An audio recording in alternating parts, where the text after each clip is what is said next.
If you've been on birth control for over a year and want to come off with clear skin, pain-free periods, and a balanced mood, we're going to dive into the number one lab I'd recommend. It's my non-negotiable.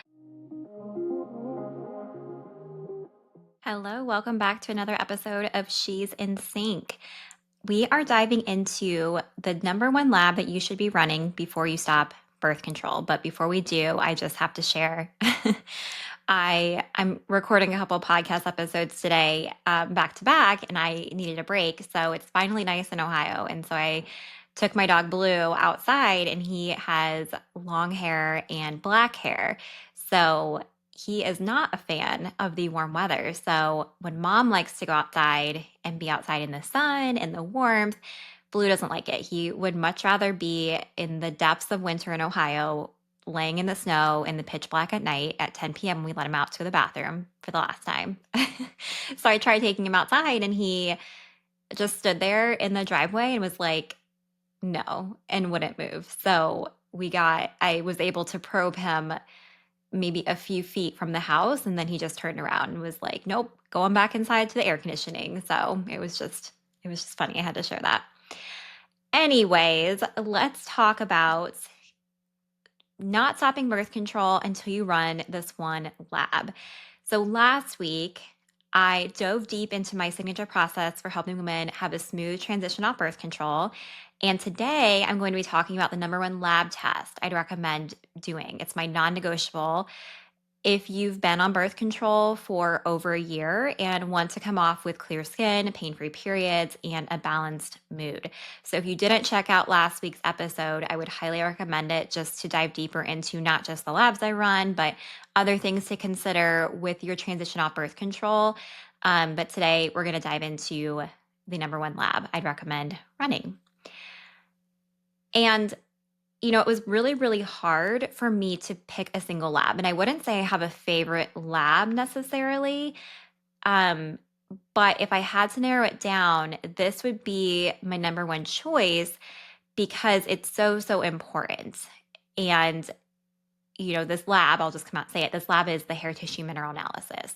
So, that being said, if there was just one I would choose, this would be the one. And that's because minerals are so important to the health of all of our cells. And even as a dietitian with a master's degree in nutrition, minerals really did not get a lot of attention in my 6+ years of schooling, right? Like we talked about vitamins and minerals a little bit, but I would say, especially minerals, like we really didn't touch on that much. It wasn't until I got into the world of functional nutrition that I really started to see how important they are and how underrepresented they are in nutrition advice, information, articles. So, we're going to talk about it in relation to coming off birth control. And just to give some context too, minerals are cofactors, meaning that for every single metabolic function, they're needed for those reactions to run. They're kind of like spark plugs that make the things happen. Without minerals, our bodies can't make hormones, it can't detox toxins, it can't digest food. Minerals are super, super important for stomach acid production to help absorb the nutrients from food. And we also can't properly make energy if we are low in certain minerals. So, you might be wondering, well, why not vitamins? Why are you just talking about minerals? They're both important. And ideally, we're testing both of them. For example, like vitamin A, that's important for iron recycling and copper and all that kind of stuff. But your body can make some of its own vitamins, but we can't make our own minerals. So that's the other reason why it's really important to strategically get these from food and mineral mocktails and supplements, because a lot of people are walking around deficient in minerals and we can't make them on our own. And they're so, so important for the health of our entire body. The other thing with that is that birth control depletes minerals. It also depletes vitamins. And this happens directly and indirectly. So directly, birth control depletes magnesium, selenium, and zinc, and then vitamins A, B, C, and E. And like I said, vitamins A and C are really important for regulating iron and copper, which are essential minerals in our body. And if we have too much of those things, it can cause inflammation. Too little of those things, it can also be bad. So, of course, those are important, but it also indirectly depletes those vitamins and minerals by negatively impacting the microbiome. Like I said, I talked about this a lot in previous episodes, but if we have too much bad bacteria, too little good bacteria, low stomach acid, it's inhibiting our body's ability to digest and absorb the nutrients from the food that we're consuming. And pathogens or like gut overgrowth of like candida, parasite, H. pylori, other bad bacteria, that also puts stress on the body. When we are low in minerals too, it slows our detox pathways. So when we already have a stressed out detox system from it being overburdened by years of birth control or other lifestyle factors, maybe alcohol, drugs, other prescription medications, not eating enough liver supporting foods, not eating enough in general, all of those things put stress on the body. And synthetic estrogen, for example, it raises copper. So when we have high levels of copper, this can cause inflammation. So when your body can't eliminate copper on its own, this can cause PMS, mood swings, anxiety, depression, fatigue, joint pain, breast tenderness, so many symptoms that a lot of women are silently suffering with, or maybe not so silently, and they're trying to get answers, but they keep going to their doctor and they keep saying, well, your labs are normal, or that's just part of being a woman. There's nothing we can do. So they kind of feel stuck staying on birth control because they're told that's really their only option. But really, birth control could be a big piece of the problem. And that's where my goal is to fill that gap of educating women so they can make an informed decision on their own. Because, in that previous example, if we have really high copper levels, that's something that HDNA can give us insight to, as well as functional blood panels as well. But that's huge for a lot of women who have been on birth control for so long. And then they also have that downstream effect of high estrogen and high estrogen symptoms too. So birth control is very depleting of minerals, and then it also inversely impacts how minerals are absorbed and utilized in the body in a variety of ways. Other things that deplete minerals are our food system is just lower in minerals. Our soil is more depleted, right? Like the mass production of food, we're not harvesting small quantities of food in our gardens. It's very much like we need mass quantities of food to put in our grocery store. And there's nothing, I personally, people might disagree with me. I don't think there's anything wrong with that because that gives us, there's never a shortage of food. This is where it can be helpful to shop locally and seasonally. It's going to be more nutritious, but even still, our soil is just less nutrient rich than it used to be. And that's something that even pesticides like glyphosate can deplete our soil. So it's one thing we can't really avoid. And that's why we need to be even more aware of and strategic with supplementing and getting certain foods in with minerals that we are deficient in. Other medications, so we talked about hormonal birth control is a big mineral depleter. Other prescription medications like blood pressure meds, spironolactone for ladies who are on that. I see a lot of women who are on that, and I previously was on that for my acne. That impacts sodium and potassium in the body, two important minerals. And then supplements. This is where I am so passionate about not just blindly supplementing because nutrients interact with each other, minerals interact with each other, vitamins and minerals interact with each other. So if we are just taking, I see so many women who are taking supplements that are making their symptoms worse because that's just what they've been told to do or that's what they've read is what they should be doing. So an example is vitamin D. That's one that so many women are taking because they're told everyone needs more vitamin D. And yes, vitamin D is important. And if you're taking too much of it, it can deplete your magnesium, which magnesium is important for a whole host of things like blood sugar balance. It fuels over 3,000 reactions in the body. We'll dive into this here more in a second. But, you want to make for sure that you are being mindful of what you're supplementing, not just taking something because one lab value was low. So with this example too, I test 2 levels of vitamin D in the blood versus doctors usually just test storage vitamin D.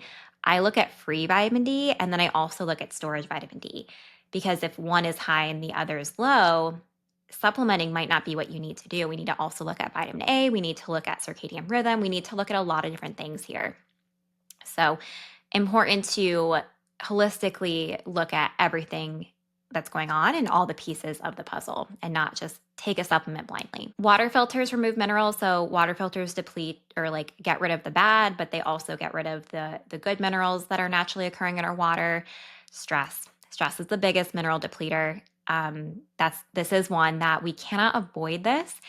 And I am the first to say, like, this is a huge driver in my mineral results. Like, I know that that's something that I'm continuously working on. If you've been listening to the podcast for any length of time, you know that this is something that I'm working really hard on.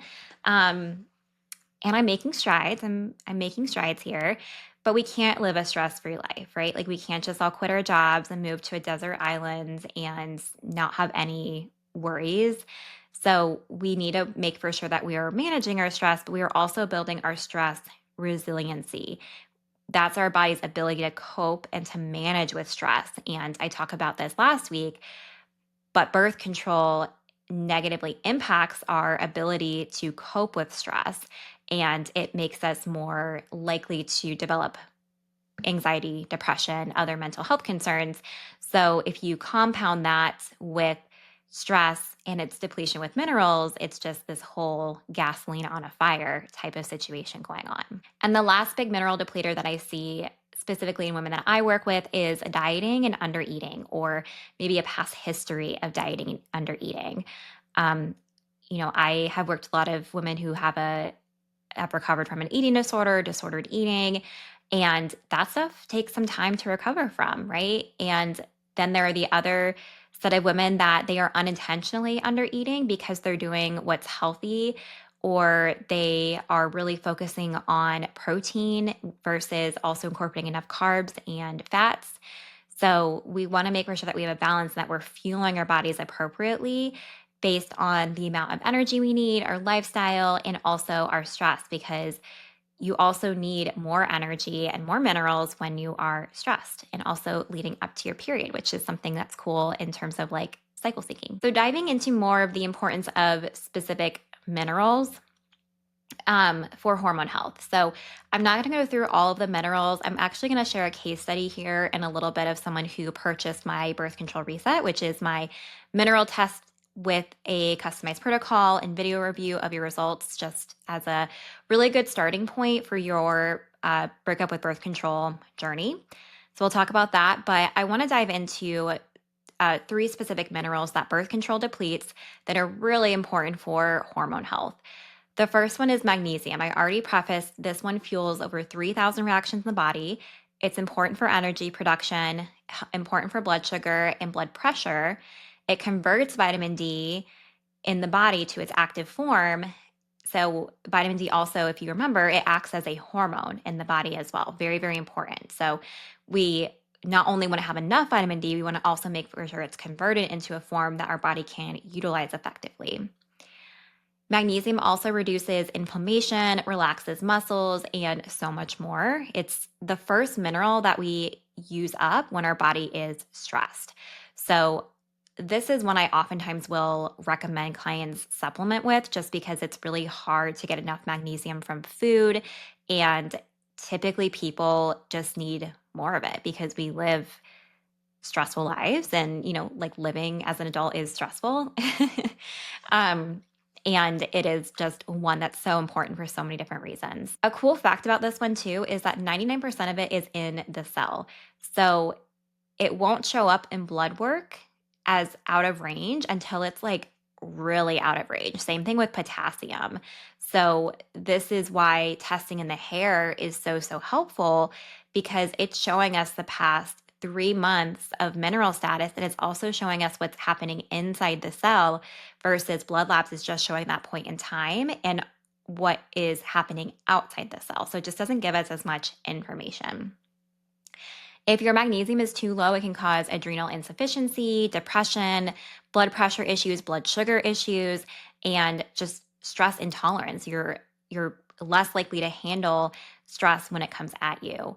And if you have high levels of this on the HTMA, I'll show you this in my case study, it means an increased demand for it. So you're like burning through it, snap, snap, like that. And there are different forms of magnesium too. So this is why in my birth control reset, I gather information on symptoms, lifestyle, and also what the person's goals are. So if someone is chronically constipated, I might recommend a magnesium citrate versus if someone is more low energy, I'm going to recommend magnesium malate, for example. So really tailoring what magnesium is best for you.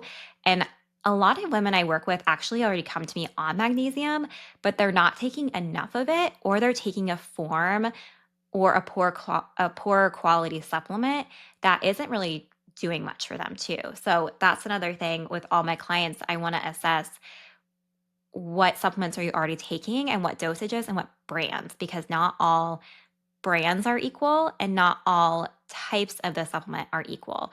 Another example, this is a vitamin, but vitamin C.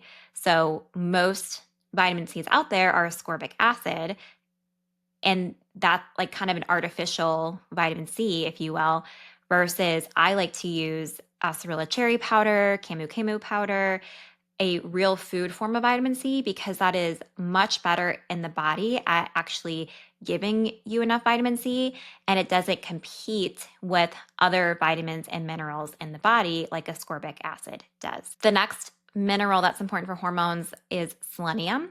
Selenium is crucial for thyroid health. It converts T4 to the active version, which is T3.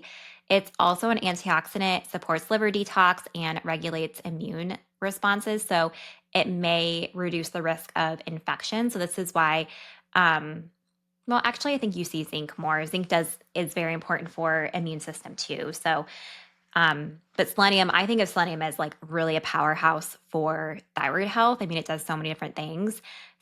Brazil nuts are really high in selenium. So that's one thing I'll start my clients taking right away is Brazil nuts, because that's such an easy way to get selenium in. You could just having 2 to 3 Brazil nuts per day gets your like all of your selenium in, which is great. It's a really good food first way to get that in. And then the last one is zinc. So zinc is essential for hormone balance. It is really important for skin healing as well. A lot of my acne clients have low zinc in relation to high copper, because those two things are antagonistic of each other. It's also important for immune strength too. So this is something you might have heard like take more in the winter. For example, you want to be careful though. This is where blindly supplementing is not recommended, because if, for example, your copper is low, maybe you don't have high copper, you have low copper, and you're supplementing with zinc, that's going to push your copper down even more, and that could make things worse. Zinc also supports ovulation. It helps calm acne and inflammation, improves the gut lining. And this is where there are also different forms of zinc. So, depending on the person, I'm going to recommend different zinc types based on their symptoms and what they're dealing with. It can be a mood booster, and it also helps with detoxing excess copper, like I said. So when I have someone with high free copper in the body, we're using zinc as part of that copper detox protocol. If there's one lab I really want everyone to do, it would be the hair test, because of the importance of minerals, the fact that birth control depletes them. We need to be really mindful and strategic of what we're supplementing and what foods we're incorporating, and very individualized about it. But also the hair test shows, like I said, the past 3 months of mineral health. It shows what's happening inside the cells versus outside the cells. So those minerals like magnesium, potassium, when 99% of them reside in the cell, you're not getting the full picture from blood labs, not to mention you're just getting that point in time versus 3 months worth of data. And the other thing that I love about the hair test is that it shows relationships between different minerals. So there's synergism here. For example, sodium and potassium work together as a team to regulate fluid balance and energy, while calcium and magnesium, those are really important for muscle function, for mood and stress response too. They're very calming. So I like to think of it as a group project. If one person tries to take over the show, let's say that person is calcium, and it'll throw off the whole group, right? Like the whole team is going to be impacted in the process. That's going to impact, you know, your magnesium. It's going to impact other minerals in a negative way.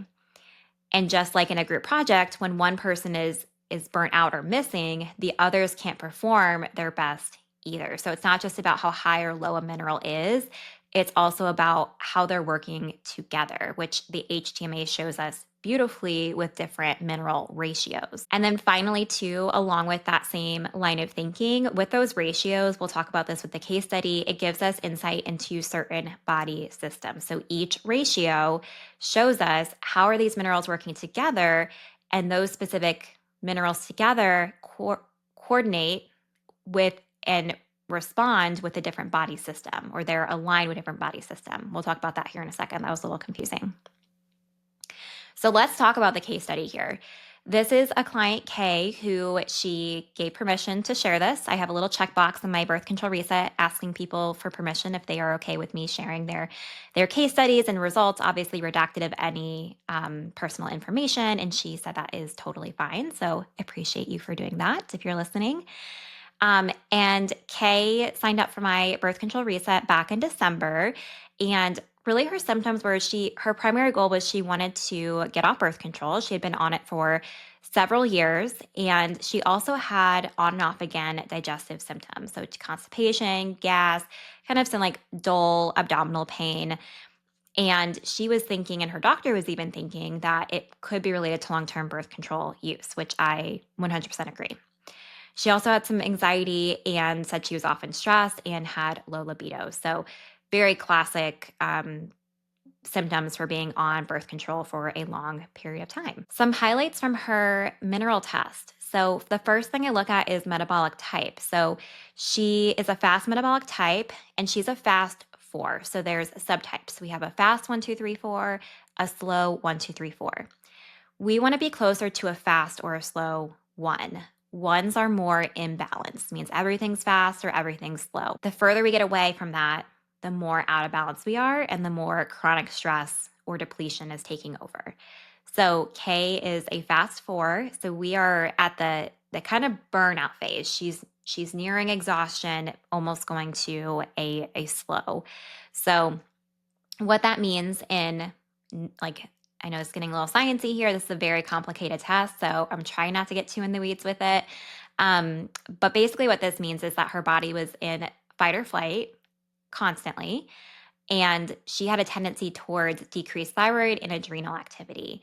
So this combination is really associated with exhaustion and nearing burnout, like I mentioned.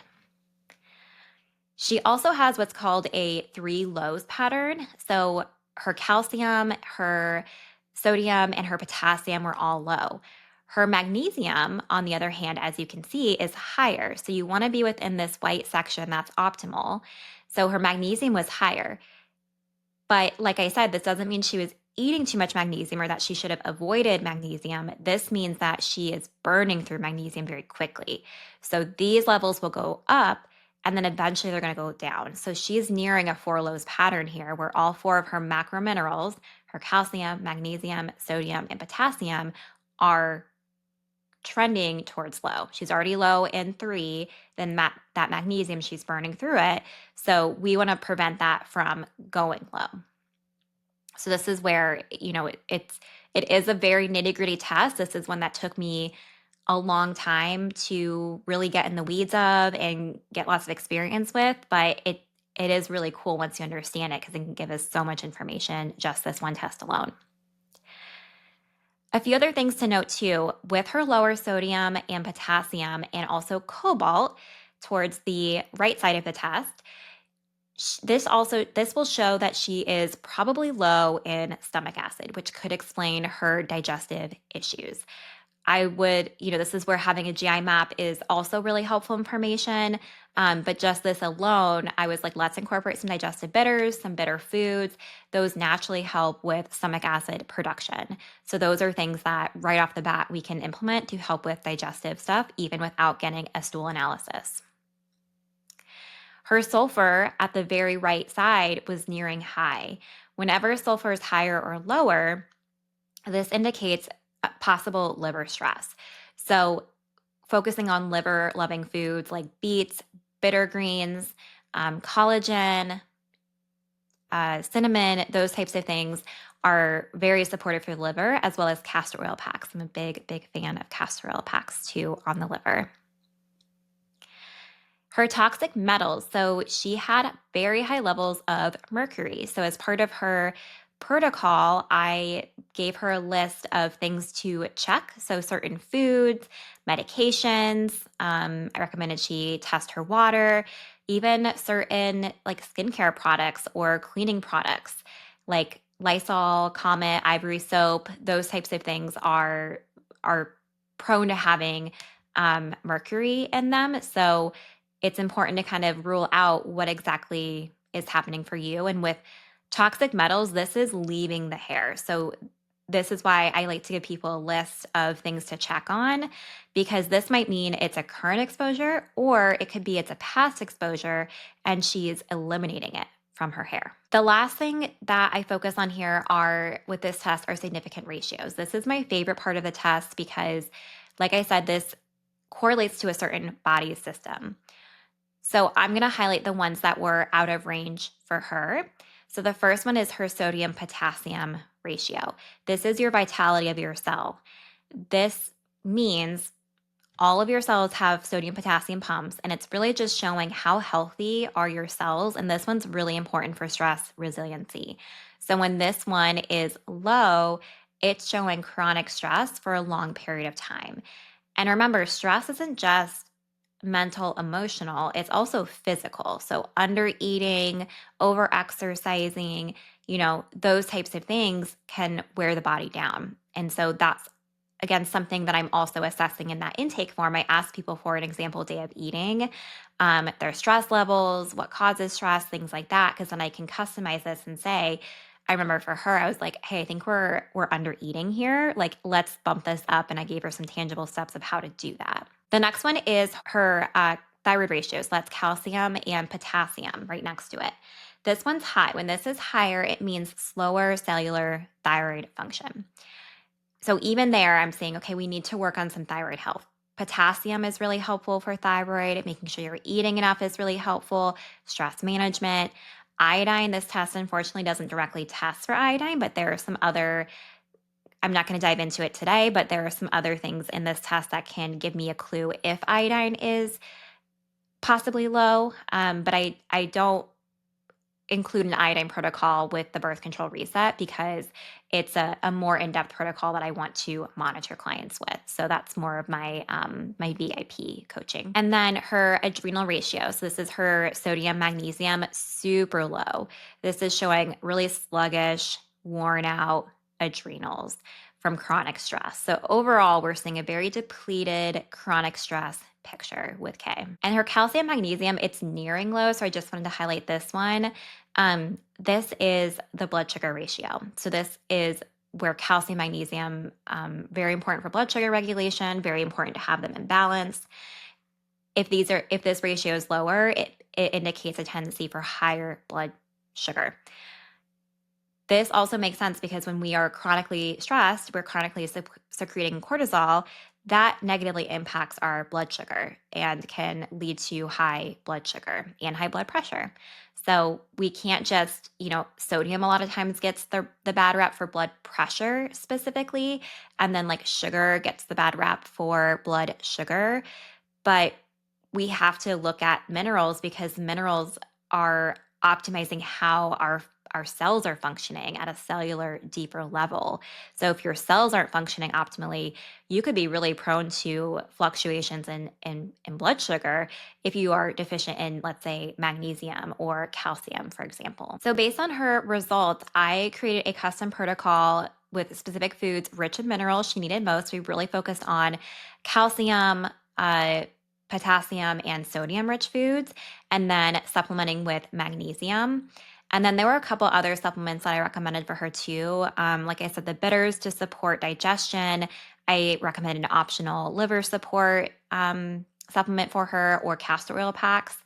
And then other things I also recommended her do specifically was testing her water to see if there was any possible mercury contamination in there, because that is possible, as well as other ways to reduce mercury exposures and checking her products. So if you've been on birth control for more than a year and you want to come off and are scared of symptoms, or maybe you've come off before and you're really scared of symptoms coming back, or you had a horrible time, mineral testing is truly the best place to start. If there's any one thing you want to do, test your minerals. If you're like, I talked last week, if you want to go all in, do all the testing, have those customized protocols and support along the way, that's VIP. But if you're like, I just want something to get started, I just want a little bit of lab data, I want to do it on my own, self-paced for the most part, but I just want an initial plan, the birth control reset is a great place to start, because it provides you with the HTMA, that test that we just went through today, as well as an initial protocol. So that way you can get to your imbalances at the root of them versus just managing symptoms later after stopping birth control. So that's what it's included with my birth control reset. You'll also get discounts on high quality supplements that I recommend, as well as specific food, nutrition, and lifestyle recommendations to incorporate. So all of this is personalized 100% to you, and you also give me information of what you're working on, because you probably have other symptoms besides just wanting to come off birth control. There's lots of my clients who are, they have period problems or acne or other skin conditions, mood disorders, and they're like, I feel like there's something deeper going on here. So I gather all of that in the initial intake form and then send you out your test kit. Once you get your test, which, by the way, you do the HTMA, it's just a small hair sample. You do it at home, and then you just place it in your mail and it's good to go. Once I get your results, I take you through a video walkthrough of everything so you know exactly what's happening, because I think it's really important for you to know what's going on in your body versus just being told, okay, here's what you need to do about it. I want you to really understand your results. And like I said, this is a very complicated, very in-depth test. So I record anywhere from like a 15 to 30-minute video really diving into the nitty-gritty, as well as your plan to balance everything out and have a smooth transition off birth control. So if you are interested in the birth control reset, that starter plan and that video walkthrough, the link to purchase that is below. And if you have any questions about that, feel free to DM me on Instagram and reach out, and we can have a chat about it to see if it's the right fit. Let's finish off with how I'm nourishing myself recently. So I'm going to prelude this one. This is for tomorrow. One of my girlfriends, Ashley, is coming to visit me. She's a friend who I met in grad school. We actually didn't go to school together. She was a friend of another friend of mine, and we just met and connected, and we've been friends ever since. And I'm so grateful for her, because we live very different lives. She's a mom of 3 kids and, lives on a farm and is a dietitian in a hospital. And here I am, no kids, not married yet, and, building my business. But despite our differences and our different lives, we make it a priority to chat on the phone at least once a month, just to catch up, even if it's for like 5 to 10 minutes. And I haven't seen her it's been at least a year, I want to say. And so she's coming down to Columbus to visit tomorrow, and we're going to have like a fun little shopping date. I'm in desperate need of some new clothes. If you've watched this on YouTube, you probably noticed I kind of have my like rotation of like sweatshirts and t-shirts. And when you work from home, I'm very grateful that I don't have to have an expansive wardrobe. Also, being in my almost mid-30s, I don't go out as much either. So I really live in my workout and comfy clothes, but it is time and I'm in the mood to do some shopping, and that's the perfect excuse to do it with her coming down here. So I'm taking the afternoon off work, and her and I are going to do some shopping, grab lunch, and just catch up. And so that's going to be really, really nourishing for my soul. So that's what I'm doing to nourish myself. All right. Thank you again for listening. Please like, rate, review, share it with a friend or a colleague or family member. It means so much to me. And also, feel free to reach out to me. Actually, please do reach out to me on Instagram if any of this resonated or if you have future topics you want me to discuss. It really means so much to me. And until next time, stay nourished.